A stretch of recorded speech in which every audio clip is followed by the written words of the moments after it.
Joining us now is a famous American journalist, Seymour Hersh. He's also had his contrarian takes on this war, including stories which, in the normal course of circumstances, would have really changed the game, as it were. But I guess we live in different times. But Seymour Hersh, thank you very much for joining us here on Network 18. Appreciate you speaking with us on the broadcast. Well, as for your specific question, what's going to happen next? The only answer that any rational person can give is, how in the hell do we know? Nobody seems to know. Let's see. At the last time I saw, we were talking about bringing in F-16s, and the White House was acting as if this was a new idea, but I've been writing for months that we were training them already, training pilots somewhere in the West Coast, the west part of America. Probably we have a lot of places in California, Nevada, where you can do a lot without being seen. A lot of large military bases, easy to do so. It's a very hard plane to fly, 4 to 6 months or more to teach you people how to fly. And the Russian air defenses, I am told, I'm told by Americans who know the story. The F-16 is an old plane, a couple of decades old, even though there's upgraded models. But it's going to be a pretty easy target for the Russians. So I'm told by the Russian anti-air defense, but maybe not. The answer is nobody knows. The White House is. I've never seen an American presidency so, I would say, out of control. The president and his national security advisor, Jake Sullivan, and the Secretary of State, Antony Blinken, are dead set on pushing this war. They're not looking to back off. And one of the problems, the problem with journalism now is in America is the newspapers. I used to work for many years for the New York Times and the New Yorker magazine and the London Review, and the fear of another Trump or Trump-like Republican is so strong in America, so fearful, that they have a hard time being objective about the Biden administration. And I think the Biden administration, Joe Biden, well, let's see. He's been in the Congress since '72. I don't think by any definition he's been an outstanding member of the Congress. He ran the Senate Judiciary Committee, where they installed one of the worst Supreme Court justices, Clarence Thomas, as we've ever had. And so over the objections of witnesses who talked about some of the negative things that he was going to bring, but Biden got him in, and he supported the Gulf War in 2001, the first American war, the war on terror. He also supported the notion of President Bush and Vice President Cheney that the solution to Al Qaeda was to attack Iraq. Where the government there, whatever you thought of Saddam Hussein, the one thing he didn't like were Muslim radicals. Just as the next target was Bashar Assad, who also, as we know from his father, when they destroyed homes, didn't like Muslim radicals. So the contradictions in our policy and the illegality of the war on terror are a stench that's hard to get rid of. So there you are. I can't give you an answer what they're going to do. He's going to keep the war going as long as he can. So I do want to know, though, you say that the President of the United States, his national security team, they have a vested interest in keeping this war going. Going into the election year 2024, and if there's seemingly no end to this war, neither can Ukraine push Russia out of all the territory it's occupied. Neither is Russia willing to settle for any kind of a ceasefire. Doesn't that look badly on the incumbent American president? I think, look, of course, I would say yes. You're obviously thinking that's so. We've spent now, I don't know the number, it was 130 billion months ago, and he's still talking about more money in. This is the time when we've cut back medical care for the poor. We've taken, 15 million Americans are getting less chances to have medical care. We wonder why we have a division in America between the have and the have-nots, which is growing more acute. wonder why. I mean, you're cutting back. Where do we, if we need to steal money from or take money away from the society, we take it away from the poor, the least likely to be able to survive without good health care, without good food, without nutrition.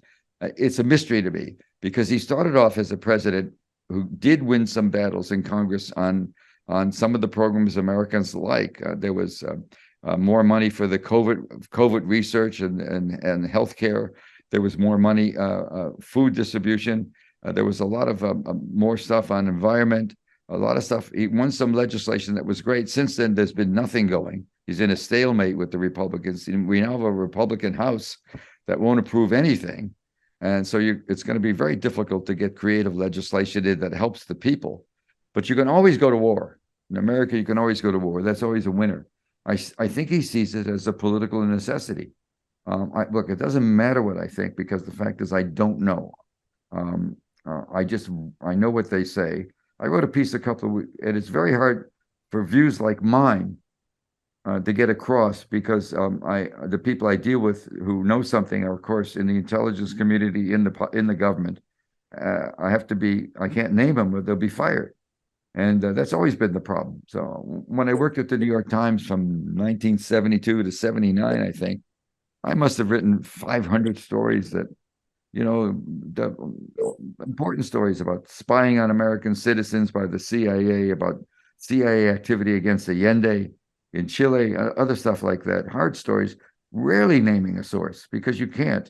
And suddenly now the fact that I can write about a pipeline being destroyed, as I did a few months back in February, was destroyed last September. We blew up a pipeline that supplied Russian gas to Europe, to Germany, and then from Germany to Europe.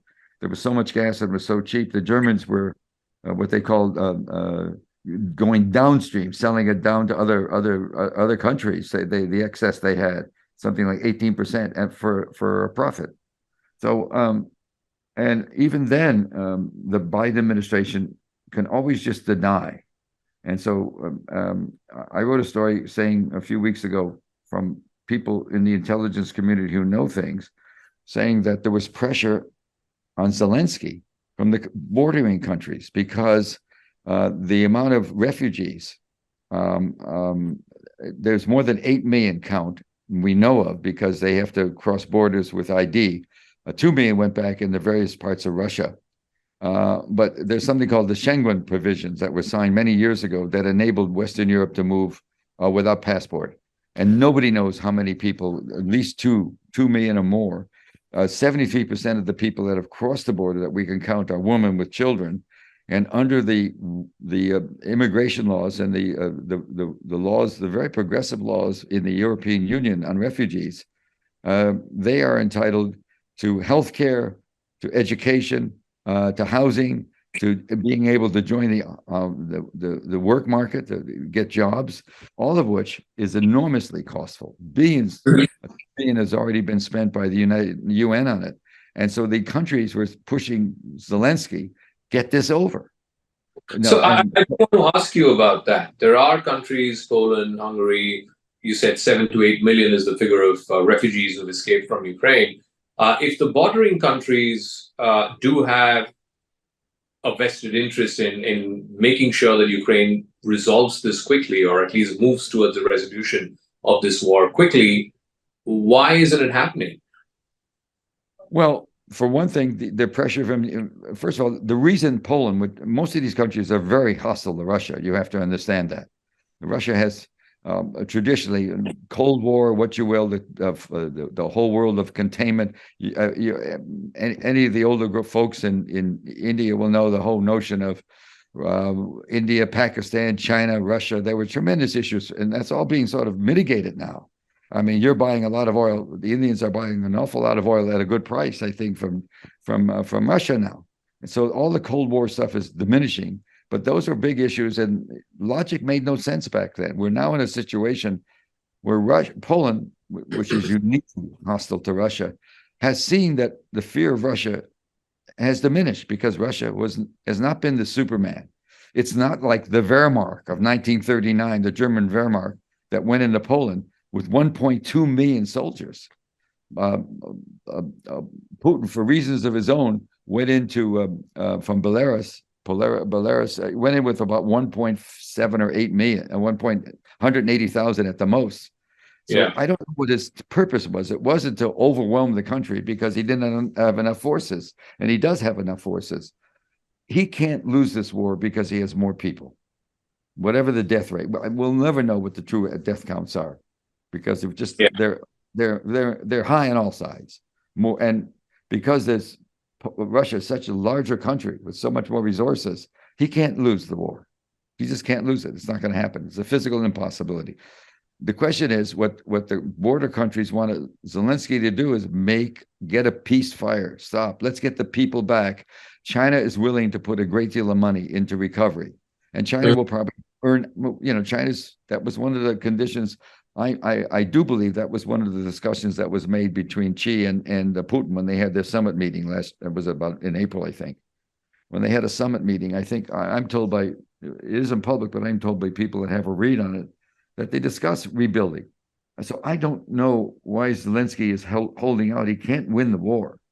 And so the pressure on him was to get out. And it's amazing. It just doesn't get reported because it's a story that's contrary. It doesn't get reported here. It got reported in Europe and the world, but doesn't get reported here because it's contrary to the good political standing of Putin. So the newspapers are skewered in a way. When I worked at the New York Times, the idea we didn't have a worry about the opposition party. There's a legitimate concern. Nobody wants Trump back. And if you think you're going to indict him because of money paid to a woman, that's just not going to that's not going to stop him. Maybe the stuff with the papers he didn't keep good records of. Biden has problems with that issue too. Maybe that'll stop him. Maybe what he did in Georgia, where he said on the phone, he urged people to find a vote, one vote more, and overthrow the election. Maybe that'll get him stopped. If he's found guilty of a felony, he can't run again. But I do want to ask you about you talked about modern day reporting and mainstream press in the United States. I'm curious to know from you the story that you had put out in September last year about the Nord Stream pipeline. The blow up of it was an inside job. Are you surprised that the New York Times, the Washington Post did not explore more on what you came up with, and instead, the New York Times came up with the story that this was done by some Ukrainian militia. So I'm just curious to know what you think of why the mainstream press in the States did not pay enough attention to your story or take it because they were told by the Biden administration, no, it didn't happen. And that was enough for them. And there's also there's always look, the first big story I did was the My Lai massacre in Vietnam. And I will tell you, not only did the story became public because one of the kids involved told about killing children and women. Otherwise, it would have been a stalemate because the government denied it. And the press couldn't find it. So, and if the press can't match it, then they ignore it. I mean, that's what you do in newspapers. If somebody has a good scoop, the first thing you want to do is obviate it. So I went through that. And then in 1974, December, for the New York Times, I wrote a story with 7 unnamed sources saying that the American CIA was set up after World War II as to fight communism around the world, part of containment. And at that time, I wrote a story saying the CIA, in violation of its charter, 1947 charter, had been asked by Johnson to monitor the peace movement, the anti-war movement, because he was convinced it was being run by Russia. In America, even now, we've always viewed Russian gas and oil since the Kennedy administration. Russia is so much way up there, wherever it is, towards Siberia. I can't even tell you where, in the frozen Truscut, the frozen lands of the north in huge Russia. There's all this gas and oil. And they began to build the first pipeline in the late 50s, early 60s. And from the very beginning, we've always had, the American position has been that Russia was using gas and oil as a weapon. They were weaponizing it in the Cold War. We were always fighting the war of containment. And so in this case, The CIA was set up to fight overseas war. This is the story. It was denied for 4 months until the head of the CIA, Bill Colby, who later told me he did it to save the agency, went before Congress and was asked about it and said it was true. They had done the spying I wrote about. That I won prizes, fame for it. 3.5 months. And it took the CIA director to do it because other reporters couldn't find the story or didn't want to. And it was a long story. I wrote 7,000, 8,000 words, and then I kept on writing about it.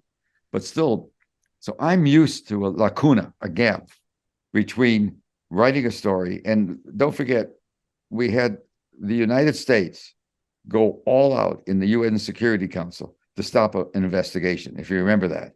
And they pushed everybody. The Russians, the Chinese, joined by Brazil, were the only countries to vote for an investigation, all-out investigation. And 12 countries on the, I think it was the Security Council, we pushed really hard to get that. Why? If we didn't do it. Why hasn't, I asked my friends in the press corps, I still have some, I said, at the White House news conference, the only question to ask the president is now, this took place last September. It's been what, how many months? You tell me how many months now. We're, God almighty, 9, 10, 8, 9 months. We're now in June, 9 months. Why, since I wrote that story in February, hasn't the president of the United States, who has enormous power over intelligence collection and reporting, why hasn't he tasked, that's a technical word, TASKED, tasked the community to do an all-out study of what happened? Because he hasn't. He's got the Office of National Intelligence. He's got a terrific Office of Intelligence in the CIA. There's also a special office that monitors intelligence for covert operations like this was. The operation that was done by the American intelligence services, CIA and other agencies, and the Navy out of Norway to blow up the pipelines was a 4 or 5 month operation. And that meant there was an enormous amount of intelligence collected. I hope people understand that when you do an operation like that, you're not running around writing stuff on computers that can be intercepted. You're using typewriters and you're destroying paper and there's no written trail. I understand that that does happen. That's the way you have an operation. But the president certainly is the yes or no guy, even if there's no paper. And nobody's asked that question, but they will. It'll come out. I mean, I could tell you some of the things that absolutely astonished me about it. One pipeline wasn't blown up, and everybody's convinced that was because one of the C4, the plastic bombs, under the water. We're talking about blowing up pipelines 260 feet underwater with divers that go in, can only stay underwater a certain amount of time before they get too much nitrogen, and they have to come up into compression chambers, and to go down, they go down 90 feet, and they have to wait till the blood regulates. They're living on oxygen, a combination that's a really interesting combination: oxygen, nitrogen, and helium. They're breathing, and they go down 90 feet, and they wait until they get normalized. Their blood pressure gets normalized. I guess nitrogen in the blood. It's called the bends, and it will kill you. And they go down. It takes a long time to go down. They can come up faster because there's a decompression chamber in the boat that's taking them, and that's why it's the story about a yacht. A decompression chamber is as big as it's like a destroyer. I mean, it's a big thing that they're into. You need 2 of them for 2 guys. Anyway, the reason there wasn't a 4th bomb, a mindset, isn't because one didn't go off. It's because they didn't have time to set it. They were only 50 minutes underground, and they had 2 guys, and they each had 4 pipes to blow up. There were 2 pipes with 2. The pipes were 4, but they were doubled up, 2 and 2, and they also were covered by a concrete barrier to keep the water out. That's 6 feet around, and so they had to blow through that. That was concrete. That's easy, but they had to blow up. Steel pipelines, and that's a lot of. Anyway, they didn't have time. It's a really easy answer. And ask me that question, I have an answer. Ask me other questions, I have answers to that he didn't write about. But I do check. I'm told I can say more. I can tell, I know more. And it wasn't a bunch of Ukrainians. That was a story. When the CIA does an operation, they always have a counter argument. And the whole notion of a boat, that boat never existed. That boat, they claim they have photographs. I'm sure there's other yachts named with the same title, It was a title from Greek mythology. It's a very common title. I don't remember Andromeda. It was a famous story in the Greek classics. And but the story that the press went with, the one you mentioned, there were stories in the New York Times and Der Zeit that, let's see, they found this 49-foot yacht that was used, and guess what was in it? Traces of TNT, some traces of blood, and two passports that weren't original. And everybody knows whether you have a real or fake passport, you leave it on a boat when you leave the boat. I mean, it was a story that on the surface was comical. And what it made it even worse, it was initially that story was the New York Times was the first one that came up with the story, quoting sources close to the intelligence community. And I will tell you that that's maybe okay, but I don't like to use sources close to anything. But anyway, and it was a story that said that they had another story that there was a group of Ukrainians had rented the boat like that and all that, done as if you could drop miners going down 260 feet from a yacht. But that's another story. We can argue about that all you want. Right. But the other thing they did that was amazing to me, that story came online early. The New York Times does a lot of work online. And I'd say 80% of their subscribers, maybe more, but certainly 50, 60 are online. The number of subscribers are 8 million online. And the paper is 700,000 or less than that delivered. And outside the city, very few. Anyway, I pay a fortune to get it here in Washington every day. $400 a month to get 3 months. It's a lot of money. $1,600 a month for a year for a paper. But there you go. I still read it. But what happened is Der Zeit saw it online, and they've been doing a similar story, but not from not from what the BND, which is the German International Intelligence Service, like our CIA or like the British MI6 or like your RAW. Your RAW does awful lot of good work around the world. Your research and analysis wing. They're good. They're plenty good. They don't get a lot of publicity, but they're plenty good, just like the ISI is across the way. They're both two tough intelligence services. So I want to circle back to where I started. So you said the F-16s are outdated, but nonetheless, Biden recently giving the go-ahead for allies to sell the F-16 or to part with the F-16 to Ukraine, and training for the pilots who'll be flying in and so on. You have the Chinese coming up with their peace plan. You had Prime Minister Modi of India meeting Zelensky in Hiroshima last week. Do the efforts of all of these third countries, who may not be on either side, either with Russia or against Ukraine, will any of this likely bear fruit? What is your assessment? You do know the history of the Cold War from America. Has always been you're either with us or against us. Mm-hmm. So being neutral, I mean, Modi, I have a lot of problems with your boss, a lot of problems. You know that, I do, as an outsider. There's a lot of things he does but he's also got a lot of strengths. And I also, the same in Turkey. Erdogan has got, I was hoping he would lose the election. Let's put it that way. My personal view. But anyway, they both are very powerful. They both are totally going and doing what they can. I assume Modi, to the same extent as Erdogan. I haven't seen all the reporting on it, but he certainly trying to get a ceasefire. Is he not? Yeah. At least that.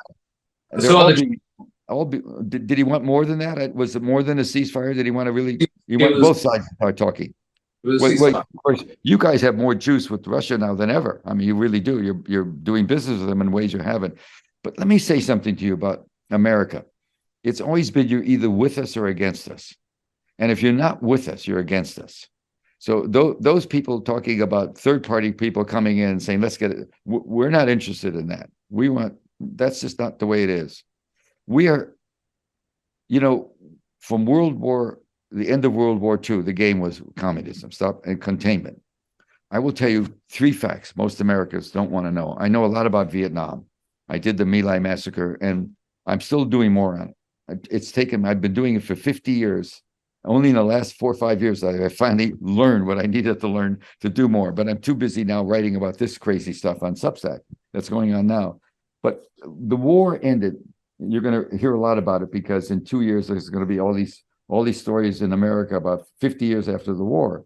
The war ended when the North Vietnamese overtook Saigon, and the American embassy was fled in panic, helicopters. We all remember people dangling on choppers, desperate to get away. And that was the late April, early May of 75. And it was over. The communists won. 2 weeks later in Cambodia, where we put a lot of money and effort to keep it neutral, even neutral, not necessarily more than that. The Khmer Rouge, the Khmer Rouge overthrew the government, and it fell. It fell to became a communist state. We later had Pol Pot and all that. And then 2 weeks after that, within a month, Vientiane in Laos, which we always wanted to stay neutral at best, fell to the Pathet Lao, which was the radical group there. And we spent billions and lives and dropped more bombs than in World War II in those countries, including Laos in particular. Immense amount of bombing. Cambodia too, and also unbelievable amounts in North and South Vietnam. And we did all that to stop communism. And everything lost. Within a month, we lost the whole Southeast Asia. It was all aimed that we had to stop the North, which meant that we had to stop communist China. That was the whole game. And what happened? A very smart guy in the American community asked me this question years ago. He said, and what happened? I waited, and he said, nothing.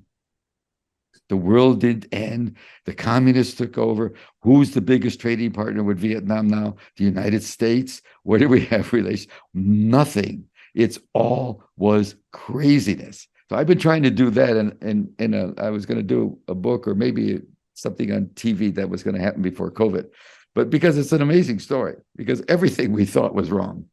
So here we are. We're locked into the same Cold War craziness. There's no middle ground. I don't think this White House wants a ceasefire. I think they still think they have some crazy notion we can win. Do what? I don't know what they think. All I know is people on the inside are very frightened. People in the intel community are worried about it. And the one saving grace is the head of the CIA, a former ambassador. He was the former ambassador to Russia. You know who he is. I jumped out of my mind. When you're as old as I am, you can't remember. I don't remember where I have to call my wife's cell phone every day to find out where my phone is, at least 2 times a day. And I was once unpacking groceries, and I somehow my glasses fell off when I did, and I couldn't find them. When I finally found them, I was very worried. I said, I'm getting old, and my wife, who's a psychoanalyst, said to me, no, she said, the only time you want to worry about it is if you think the glasses belong there. Until you think that. So I'm at that age. And Burns is very much respected because he's the one guy that understands what's going on. And I hope he stays in, because he's the one guy that knows how strange and Cold War, I would say wacky, the leadership is. And I'm not somebody that supported Trump. I couldn't support Trump in a million years. Or some of the other people have these extreme views about abortion, about what should be taught in schools. But we have a real problem in America. We have leadership that's really hard to deal with on this one. Can we get a ceasefire? I'm not sure what Putin would take. I also would think the American people should be told there's this, look, he went to war, and that's a terrible thing to do.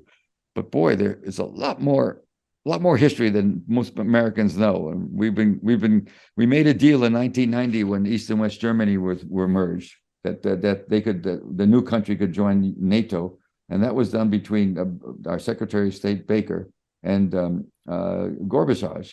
And in the American embassy are papers in which we made a commitment not to go 1 inch farther east with NATO. And that's an old story. Everybody knows it, but we kept on going. And there was a lot of talk about Ukraine possibly going into NATO, which would have been, and that's one thing. The other thing people don't talk about is we have put missiles into Poland, 50 or 60 miles from the border with the Ukraine, that overnight, they're defensive missiles, but overnight, everybody in the missile business knows can be converted into missiles capable of putting 200 million megatons, whatever you want, into Moscow in 8 minutes. And so that's an intolerable threat. And in the Cold War, the famous Bay of Pigs Cold War, when Kennedy claimed a victory, as we know, in secret, he made a commitment to this would have been to what's his name, Khrushchev. Cost Khrushchev his career, that deal. You know, that he was done. He made a concession to the Americans. He didn't last another year as leader. But the deal was in secret. We promised to take out. We did 2 promises in secret: take out the missiles. They were Jupiters from wherever they were in Eastern Europe, Turkey, I think they were. And also, yeah, they were in Turkey. And also, we made a commitment not to invade Cuba, all in secret. And Kennedy, this is amazing history, never told his vice president, Lyndon Johnson. So when Kennedy was killed, Johnson was left with the Vietnam War with a precedent from Kennedy, which is you never give in to the bear, the Russian bear. You stick him, punch him right in the nose like Kennedy did. Johnson did not know he made a deal in back channel. So Johnson gets in there and he's thinking, I got to do what the Kennedys do. There's a wonderful tape recording that was released later by public radio. White House recordings were released maybe 5-10 years later. There's a wonderful one that people used to listen to within a week or two of taking over. He was talking to the head of the Senator Russell, a very conservative guy, on the Armed Services Committee about, Johnson said, I don't know about this war. I'm going to be sending 500,000 boys to die in the jungle. He said, I don't think it's worth it. But damn, the Kennedy boys did it. I gotta go do it. That's what he actually said. Because he didn't know he didn't know the settlement. You hear all this stuff, and you say to yourself, and you're talking to a country right now that has 800 bases around the world, 180 of them special forces. And we've got, I think, still have over 200,000 troops in South Korea and 2 or 3 generals with 4 stars. Wow, what's going on here? You know, what's going on? Who's scary in the world? And I think my country's we've got to back off. Got to back off. We can get a settlement. Anyway, this is going on too long, but now you know what I think. All right. Seymour Hersh. Questions? I'll answer one more question and go back to my moping. Okay. All right. So, like I said, I'll come back to where we started about, the stories that you've put out and, where you see this war sort of going, because it's been over a year now and there doesn't seem to be an end in sight. One final word about this whole, school of thought, if you will, that if Putin is pushed too much to the wall, he will get desperate and maybe even use tactical nuclear weapons. Where do you see that? Look, nobody knows. I do know in Sochi once, in a talk years ago, he did say that if it comes to that, he said, if there is nuclear weapons, we will respond, he said, and God will accept us for this. It's an amazing speech he gave. And we will be accepted by God for doing it because we will be doing it righteously, and the Americans will not be. And he did say that. So I like to think that would make anything he does initially to be a first strike. I'd like to think that's not doesn't make sense. It's not worth what's going to happen to the world if he does it. It's just not worth it. It's too tense right now it's always tense between you guys and the Pakistanis on nuclear weapons. It's always very tense. To my mind, I've written about it. I wrote about it in the New York Times, in the New Yorker, 92, 93. In 1990, there was a time when we knew the Pacs had armed their fighter planes. The Pakistanis had miniaturized by then, and we knew they'd miniaturized very early. They did an amazing job very early. They only didn't you guys got the bomb in the 70s. They were later, 10, 12 years later before they got there. And but they miniaturized. We knew that was a very scary time. Much more than, and I've had people, I was even, when I wrote a story for the New Yorker, I was even to get 2 of the key guys in the CIA to go on the record, which never happens, to say this was really scary. So I've always been worried about that issue. And I know there's continuing talks now between the 2 of you on the military level, but I think they've diminished lately. Pakistan scares me because they have such economic problems. 60% of the country don't participate very much in anything doing with the government. They don't pay taxes. They use cash.